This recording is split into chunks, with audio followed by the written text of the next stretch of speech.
All right, guys. Well, pretty excited to get started here with Strictly Sports.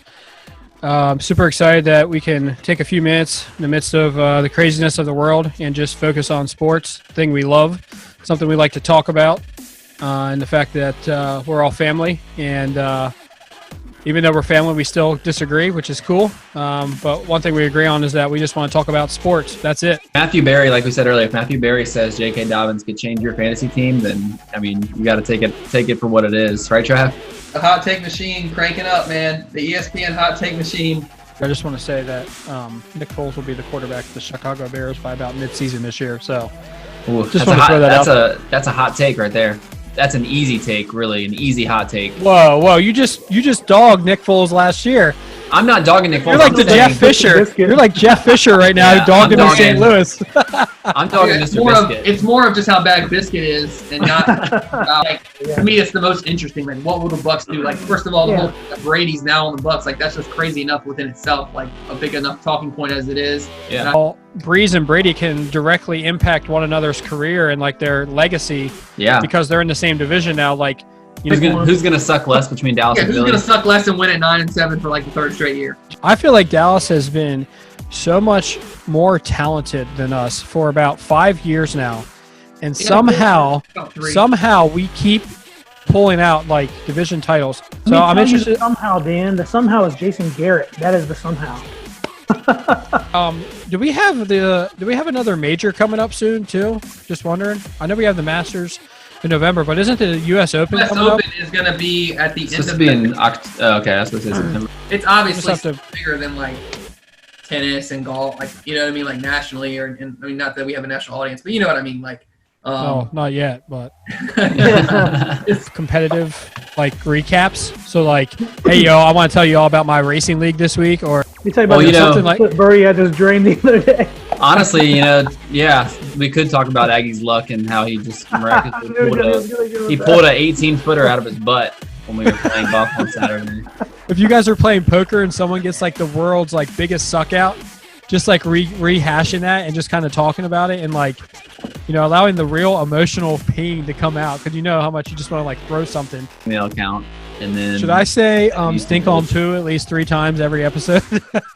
Yes, I think there's a minimum requirement of at least 3 stink on poos. Booty will be our #1 subscriber. He still cracks up every time I say that. Really, what this is all about is my deep need to evaluate James Franklin. Yeah. Listen, we don't need to. I need to see. He can't. I need to moan about. If you're a D1 school, why are you playing like Alcorn State? Yeah. Or Appalachian State? Like, go play Auburn. Go play another school that's actually good. Yeah. What if Big Ben just comes out and doesn't look like Big Ben? Let's not talk about that. Let's not talk about that. Let's not talk about Big Ben not coming back, because we all know he's coming back from the revenge tour. Which one of the sports playoffs do I find the most illegitimate to begin with anyway? And it's definitely the NHL, because there are so many times that the 8 seed beats the 1 seed.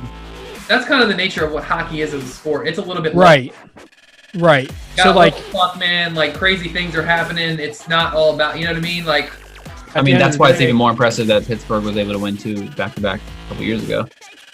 Yeah. Travis looked like he's on the internship.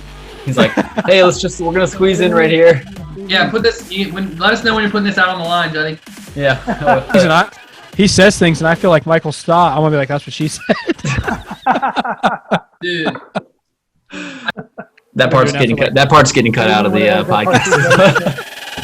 All right, yeah, send that out. That cut up, those cut ups out before you put them anywhere. I mean, I want to have final right of refusal on anything about myself. Sorry, you signed a waiver when you said yes, and you logged in. You if not. You walk downstairs and be like, listen, I got a gig right now, and that's more important than what you're doing on Zoom, okay? And just let her know what's up right away. Yeah, that's the kind of podcast. Max Kellerman busts off some take about how because of Carson Wentz's poor leadership, that's why the Eagles drop passes. Ridiculous. Hey, the other thing that I thought, how many good teams are going to lose games that they wouldn't lose if there was a preseason? I actually thought about that because, getting up to speed early in the year, they don't have that chance. I mean, like the first. Travis wants him to take his shirt off and be on the video. The pastiness, the fairy pastiness up there. If you do that, dude, our viewership will probably go up by like 300%. So just I'm gonna have to mark this video as not for kids on YouTube. Hey, 14 plus. hey, can't see my nipples, so. true. It's not actually nudity until the nipple is present. Dude,